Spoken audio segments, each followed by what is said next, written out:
பத்திரிகையாளர் Felix Gerald அவர்கள் காலையில சென்னை மாநகர காவல்துறையால் கைது செய்யப்பட்டிருக்காரு.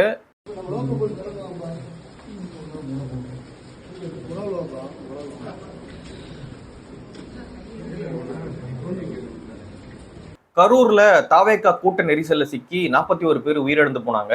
அந்த சம்பவம் தொடர்பாக அவதூறு பரப்பினார் அப்படின்ற அடிப்படையில் அவர் மீது காவல்துறை நடவடிக்கை எடுத்திருக்காங்க. இந்த கைது நடைபெற போகுது அப்படின்னு சொல்லிட்டு முன்கூட்டியே சவுக்கு சங்கர் அவர்கள் அவருடைய எக்ஸ்தலத்துல ஒரு பதிவு போட்டிருந்தாரு. அதை ஒட்டி அந்த கைதும் நடந்திருக்கு. அடுத்தது சவுக்கு சங்கரா அப்படின்ற ஒரு கேள்வி எழுந்திருக்கு. ஏன் அப்படின்னு பாத்தீங்கன்னா, ஃபெலிக்ஸ் ஜெரால்ட் அவர்கள் என்ன நரேட்டிவ் பேசிட்டு இருந்தாரோ அவருடைய யூடியூப்ல, அதே நரேட்டிவ் தான் சவுக்கு சங்கர் அவர்களும் பேசிக்கிட்டு இருக்காங்க. சவுக்கு சங்கரை கூட டார்கெட் பண்ண வாய்ப்பு இருக்கும். என்ன பண்றாங்கன்றதை நம்ம பொறுத்திருந்து தான் பார்க்கணும். அதுக்கப்புறம் இன்னும் சிலரையும் கைது பண்ணியிருக்காங்க. அதாவது விர்ச்சுவல் வாரியர்ஸ் அப்படின்னு தாவேகாவால் அழைக்கப்படுற அவங்க சமூக வலைதள போராளிகள் இருக்காங்க இல்லையா, அவங்களையும் காவல்துறை கைது பண்ணியிருக்காங்க. நிறைய அவதூறை பரப்புறீங்க அப்படின்னு சொல்லிட்டு கிட்டத்தட்ட 3 பேரை கைது பண்ணியிருக்காங்க. அதுக்கப்புறம் 25க்கும் மேற்பட்டவங்க மீது வழக்கு பதிவும் செய்யப்பட்டிருக்கு அப்படின்னு சொல்றாங்க. அதனால தாவேகாவுடைய தொண்டர்கள் உணர்ச்சி வயப்பட்டு பதிவுகளை போடுறத முதல்ல நிறுத்துங்க. ஏன் அப்படின்னா உங்களுடைய தலைவரே கப்பு சிப்புன்னு போய் பட்டணம் பக்கத்துல படுத்துட்டாரு. அதனால நீங்க நான் புரட்சி பண்ண போறேன், நான் அது பண்ண போறேன், இது பண்ண போறேன்னு பதிவு போடுறது, அதுக்கப்புறம் அந்த சதி இது இவங்க உள்ள வந்துட்டாங்க, அதெல்லாம் தேவையில்லாத கான்ஸ்பிரசி நீங்க கிரியேட் பண்ணியிருக்க தேவையில்லை. தாவேக தொண்டர்கள் தெளிவாக புரிஞ்சுக்கணும். இது ஒன்றும் அஜித் விஜய் சண்டை கிடையாது. உன்னை அது பண்றேன், உன்னை இது பண்றேன் அப்படின்னு ட்விட்டர்ல அடிச்சுப்பீங்க இல்லையா, மற்ற சமூக வலைதளங்கள் அடிச்சுப்பீங்க இல்லையா, அது போல அஜித் விஜய் சண்டை கிடையாது. இது அரசியல். ரொம்ப கேர்ஃபுல்லான வார்த்தைகளை பயன்படுத்தணும், ரொம்ப கேர்ஃபுல்லான கருத்துக்களை சொல்லணும். அதை விட்டுட்டு ரொம்ப மேம்போக்கா ஒரு அறிவும் இல்லாம அறிவுக்கு ஒவ்வாத கருத்துக்களையும் கான்ஸ்பிரசியும் நீங்க பதிவிட்டு வந்தீங்க அப்படின்னா கண்டிப்பாக காவல்துறை நடவடிக்கை எடுத்துருவாங்க. ரொம்ப கேர்ஃபுல்லா இருங்க அப்படின்றது ஒரு சின்ன அறிவுரை தான். ஏன்னா சமூக வலைதளங்களை பார்க்கும்பொழுது ரொம்ப இம்மெச்சூரா, ரொம்ப ஒரு அரசியல் புரிதல் இல்லாத கருத்துக்களை பதிவிடுறாங்க. இதெல்லாம் பார்க்கும்பொழுது இதெல்லாம் பண்ணா கைது பண்ணிடுவாங்கடா அப்படின்ற மனசு அடிச்சுக்குது. இதெல்லாம் கைது பண்ணிடுவாங்கடா, இதெல்லாம் பண்ணாதீங்கடா அப்படின்ற மாதிரி தான் தோணுது. ஆனா அவங்களுடைய புரிதல் அப்படிதான் இருக்கு. ஏன் அப்படின்னா வழிகாட்டக்கூடிய தலைவர்கள் யாருமே இல்லை. விஜய் பட்டணபாதத்துல போய் படுத்துட்டாரு. என்ன பண்றாரு, ஏது பண்றாரு ஒன்னும் தெரியல. அதுக்கப்புறம் இரண்டாம் கட்ட தலைவர்கள்லாம் என்ன பண்றாங்க, எங்க இருக்காங்க அப்படின்றது எதுவுமே தெரியல. புஷ்யானந்த் அவர்கள் திருச்சியில தலைமறைவாக இருக்காரு அப்படின்னு சொல்லப்பட்டுச்சு. அதுக்கப்புறம் செல்போன்லாம் அவருக்கு வேண்டப்பட்டவங்க கிட்ட கொடுத்துட்டு அவர் சேலம் போயிட்டாரு அப்படின்னும் சொல்றாங்க. மேபி ஒரு பாண்டிச்சேரி கூட போயிருக்கலாம் அப்படின்றது என்னுடைய கருத்து. ஏன் அப்படின்னா பாண்டிச்சேரி அப்படின்றது இன்னொரு மாநிலம். அது மட்டும் இல்லாம அங்க என்ஆர் காங்கிரஸ் ஆட்சி பண்றாங்க. என்ஆர் புஷ்யானந்துக்கு ரொம்ப நெருக்கமானவர், ரொம்ப நண்பர் அவரு. அப்படி இருக்கும்பொழுது பாஜகவும் கொஞ்சம் தாவேகா ஸ்டாண்ட் எடுக்கிறாங்க. அங்க பாஜக கூட்டணி, பாஜக என்ஆர் கூட்டணி. என்ஆரும் புஷ்யானந்துக்கு வேண்டப்பட்டவர், பாஜகவும் தாவேகா ஆதரவு ஸ்டாண்ட் எடுக்கிறாங்க. அப்படி இருக்கும் பட்சத்தில் பாண்டிச்சேரியில புஷ்யானந்து போய் பதுங்கி இருப்பாரு அப்படின்னு நினைக்கிறேன். அங்க போயிட்டு தலைமறைவா இருக்கலாம் அப்படின்றது நான் நினைக்கிறேன். என்ன பண்றாங்க காவல்துறை, என்ன கைது பண்றாங்க, எங்க பண்றாங்க அப்படின்றத நம்ம வெயிட் பண்ணி பார்க்கலாம். ஆனா காவல்துறை புஷ்யானந்த் அவர்களை கடுமையாக தேடிக்கிட்டு இருக்காங்க. நேற்று அந்த மாவட்ட செயலாளர், கரூரினுடைய மாவட்ட செயலாளராக இருந்த அந்த மதியழகனா அவங்கள கைது பண்ணியிருக்காங்க. அவங்களுக்கு அடைக்கலம் கொடுத்தவரையும் கைது பண்ணியிருக்காங்க. இப்படி தொடர்ச்சியான கைது சம்பவங்கள் நடைபெற்று வரக்கூடிய இந்த சூழல்ல தாவேக தொண்டர்கள் ரொம்ப ஜாக்கிரதையான கருத்துக்களை போடணும். உங்களை வழிநடத்தக்கூடிய தலைவர்கள் இன்னைக்கு யாருமே இல்லை, எல்லாம் போய் தலைமறைவாயிட்டாங்க. ஏன் அப்படின்னா அவங்கள சேஃப் பண்ணணும். இவங்க தலைவர்லாம் யாருமே கிடையாது. ரொம்ப அதை நீங்க உன்னிப்பா புரிஞ்சுக்கணும். இவங்க யாருமே தலைவர்கள் கிடையாது. தலைவராக இருந்திருந்தா முன்னாடி நின்று உங்களை வழிநடத்தி இருப்பாங்க.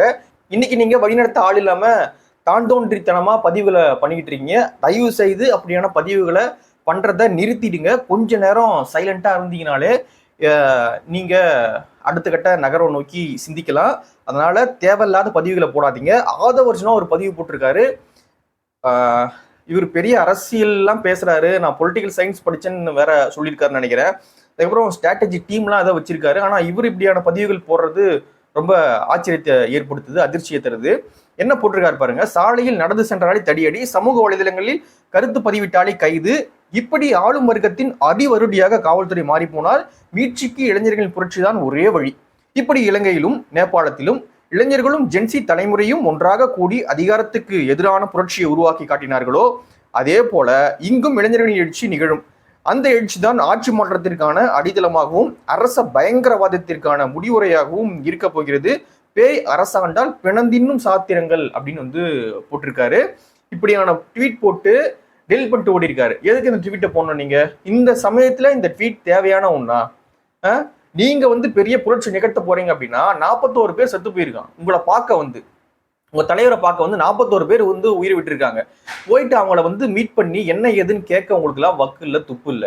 நீங்க வந்து இந்த மாதிரி எல்லாம் போட்டு அந்த இளைஞர்களை ட்ரிகர் பண்ணலாமா? ஆல்ரெடியே தாவேகா தொண்டர்கள் என்ன பண்றது, எது சரி, எது ரூட்டு, எது நரேட்டிவ்னு தெரியாம கண்டபடி இஷ்டத்துக்கு தான் தோன்றித்தனமாக பதிவுகளை பண்ணிட்டு இருக்காங்க. இது கைது நடக்குமா, இது வந்து அஃபென்ஸா இல்லையா, இப்படியான விஷயங்கள்லாம் பதிவிடலாமா அப்படின்ற எந்த அறிவும் அவங்களுக்கு கிடையாது. ஏன் அப்படின்னா அவங்க இப்போதான் அரசியலே பாக்குறாங்க. அப்படி இருக்கும் பொழுது அந்த இளைஞர்கள் மத்தியில இந்த ட்வீட் வந்து பரவாதா? இதை போடலாமா நீங்க?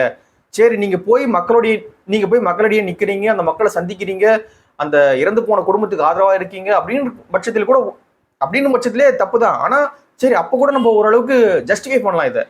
இப்போ இதை ஜஸ்டிஃபை பண்ண முடியுமா? ஆதவர்ஜுனா ஒரு பெரிய அறிவாளி மாதிரி பேசுறாரு. இந்த ட்வீட்லாம் வந்து தேவையானதா இப்ப அப்படின்ற ஒரு கேள்விதான் எழுது. தாவேகா அப்படின்றது வந்து எந்த தலைவர்களும் இல்லாத, விஜய் உட்பட எந்த தலைவர்களும் இல்லாத வெறும் ரசிக மனப்பான்மையில் மட்டுமே கட்டமைக்கப்பட்டிருக்கக்கூடிய ஒரு கட்சி. அந்த கட்சி இந்த களத்துல நின்று அரசியல் பண்ணணும் அப்படின்னா அது ரொம்ப பெரிய விஷயம். அது அவங்களால பண்ண முடியாது அப்படின்றது என்னுடைய கணிப்பு. கண்டிப்பாக தாவேக்காவால இவங்க மத்தியில ஒரு அரசியலை வந்து நிகழ்த்தவே முடியாது, பண்ணவே முடியாது. ஒரு கட்சியா கூட அவங்களால நடத்த முடியாது. அவங்க ஆட்சியை பிடிக்கிறாங்க, திமுகவுக்கு சேலஞ்ச் பண்றாங்க, மற்ற கட்சிகளுக்கு சேலஞ்ச் பண்றாங்க அப்படின்றத விடுங்க, அதை விடுங்க. முதல்ல அவங்களால ஒரு அடிப்படையாக ஒரு கட்சியவே வந்து ரன் பண்ண முடியாது. அப்படியான ஒரு சூழல்ல தான் தாவேக்காவானது கட்டமைக்கப்பட்டிருக்கு. அப்படி இருக்கும் பொழுது ரொம்ப ஜாக்கிரதையாக தாவேக்கா தொண்டர்கள் பதிவுகளை போடுங்க, லைஃபை தொலைச்சிடாதீங்க, அவ்வளவுதான் சொல்ல முடியும். ஏன் அப்படின்னா இதுவரை கிட்டத்தட்ட 25க்கும் மேற்பட்டவங்க மீது வழக்கு பதிவானது செய்யப்பட்டு வருது. ரொம்ப கேர்ஃபுல்லா பதிவு பண்ணுங்க. ஒரு பெண்மணி பேசுறாங்க, அவங்களுடைய பதிவுகளை பாக்குறேன். அவங்க என்ன சொல்றாங்க அப்படின்னா, அந்த கூட்டத்துல வந்து ஒரு ரவுடி பூந்தாரு, அந்த ரவுடி வந்து எல்லாரும் மூஞ்சிலையும் ஸ்ப்ரே அடிச்சாரு, ஸ்ப்ரே அடிச்ச உடனே எல்லாம் கீழே விழுந்தாங்க, கீழே விழுந்த உடனே பள்ளத்துல தள்ளினாரு, பள்ளத்துல தள்ளின உடனே எல்லாரும் மேலே ஏறி மிதிச்ச உடனே எல்லாம் இறந்துட்டாங்க. ஆம்புலன்ஸ்ல ஏறி இருந்தா ஆம்புலன்ஸ்லயே கொண்டு இருப்பாங்க, அல்லது ஜிஹெச்சுக்கு போயிருந்தா ஜிஹெச்ல கொண்டு இருப்பாங்க. இப்படியான கருத்தை வந்து பதிவு பண்றாங்க. இது கருத்தா? இது இல்ல கேக்குறேன், அடிப்படை அறிவு இருக்கிறோம் முதல்ல இப்படிலாம் பேசுவானா? ஒரு ரவுடி உள்ள புந்து ஸ்ப்ரே அடிக்கிறான். உங்க விர்ச்சுவல் வாரியர்ஸ் என்ன, விர்ச்சுவல்ல மட்டும் தான் வாரியர்ஸா? அது சமூக வலைதளங்கள்ல மட்டும் தான் வாரியரா இருப்பாங்களா? ஒருத்த வந்து ஸ்ப்ரே அடிக்கிறான் அப்படின்னா எவனும் தடுக்க மாட்டானாங்க? இல்ல இது கருத்தான்னு கேட்கறேன். முதல்ல ஸ்ப்ரே அடிக்க முடியுமா? அப்படி ஒரு கூட்டத்துல வந்து ஒரு 10 பேர் மூஞ்சில ஸ்ப்ரே அடிக்க முடியுமா? ஸ்ப்ரே அடிச்சு கீழே தள்ளி அவனை பள்ளத்துல தள்ளி ஏறி மிதிக்க முடியுமா ஜிங்கு ஜிங்குன்னு? இல்ல எனக்கு புரியல. இதெல்லாம் ஒரு கருத்துன்னு தாவேக தொண்டர்கள் சமூக வலைதளங்கள்ல பேசிக்கிட்டு இருக்காங்க. அதனால நீங்க மூடிக்கிட்டு இருந்தா, நீங்க சாத்திக்கிட்டு இருந்தாலே வந்து பாதி பிரச்சனை இங்க முடிஞ்சிடும். அதனால உங்க தலைவர்களே கப்பு சிப்புன்னு போய் படுத்துட்டாங்க எல்லாம். அதனால நீங்களும் பார்த்தோமா ஸ்கூலுக்கு போனோமா அப்படின்னு கம்முன்னு போயிருங்க. அப்படி இல்லைன்னா கண்டிப்பாக காவல்துறை டார்கெட் பண்ணுவாங்க. ஏன்னா உங்களுடைய கருத்துக்கள் ரொம்ப அபத்தமாக, அறிவுக்கு ஒவ்வாத கருத்துக்களா நிறைய இருந்துகிட்டு இருக்கு. சொல்ல வர்றது என்ன அப்படின்னா, விஜய் பட்டணம் பக்கத்துல போய் படுத்துட்டாரு, ஆதவர்ஜுனா போட்ட ட்வீட்டையே டெலிட் பண்ணிட்டு ஓடிட்டாரு. புஷி ஆனந்த் புதுச்சேரியா சேலமா திருச்சியான்னு தெரியல, தலைமறைவு. அந்த மாவட்ட செயலாளர் கைது, அடைக்கலம் கொடுத்தவங்க கைது, பதிவு போட்ட 3 பேர் கைது, பதிவு போட்ட 25க்கும் மேற்பட்டவங்க மீது வழக்கு. ரொம்ப கேர்ஃபுல்லா இருங்க. அந்த ராஜ்மோகன் அவங்க யாருமே கருத்து தெரிவிக்கல. அதனால அதுதான் உங்களுடைய ஸ்டாண்டா இருக்கணும். கருத்து தெரிவிக்க கூடாது இந்த விஷயத்துல அப்படின்றதான் தாவேகா மன்னருடைய ஸ்டாண்டாக இருக்குமே தவிர்த்து, என் ஸ்டாண்டை காட்டுறேன், என் சைக்கிளை காட்டுறேன்னு எதனா பண்ணீங்க லைஃபை தொலைச்சிருவீங்க. அவ்வளவுதான் சொல்ல முடியும். அடுத்தடுத்தும் நிறைய கைதுகள் தாவேகாவினர் மீது நடைபெற வாய்ப்புகள் இருக்கும். இந்த ஆதவர்ஜுனா கண்டிப்பாக கைது பண்ணிடுவாங்கன்னு நினைக்கிறேன். புஷி ஆனந்தையும் கைது பண்ணுவாங்க. ஓகே, என்ன பண்றாங்கன்றத வெயிட் பண்ணி பார்க்கலாம். கேர்ஃபுல்லா தாவேகா தொண்டர்கள் இருங்க அப்படின்றது என்னுடைய தாழ்மையான அட்வைஸ்.